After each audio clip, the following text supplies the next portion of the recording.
The Phoenician scheme was very good. Suppose I'm moved by this absurd performance.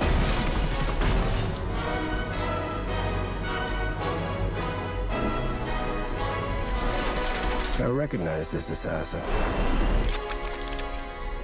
Oh no. Suicide pedal. Merciful Father, take this miserable sin into the cup to go.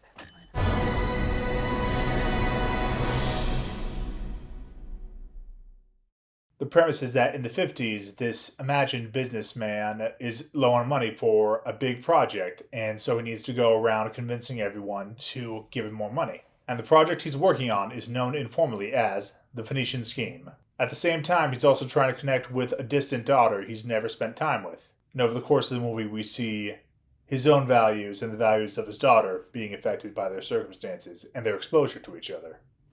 It's hard to describe Wes Anderson films to an outsider without sounding kind of pretentious, because they kind of are pretentious. His films are always pastiches of both written fiction, of music and album covers, of classic movies, of fashion, and of our own popular memory of what this era was or looked like or felt like.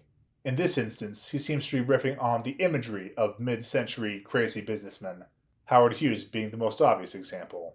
But the character is more blatantly based on a British Armenian character who existed in real life.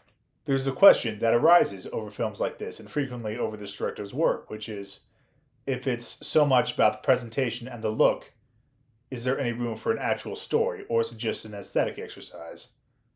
And in this case especially, it does seem to be an enormous aesthetic exercise. But it does manage to have an interesting plot that has actual depth and actual meaning, even if it plays a little light with the depths of what that looks like. At heart, it's what a lot of Wes Anderson's films are about. Characters who had emotionally sterile upbringings, who are learning to express their emotions for the first time for someone they care about. And the end result is fun, zippy, funny, artistic, and most important of all, not very long. The film's only an hour and 40 minutes. If you're a casual moviegoer looking for something thought-provoking and fun, this is a great option. Overall, this film is just a tight little number from a creator with a long list of works, and while it's not in the very tip-top of his output, it's definitely far in the top half.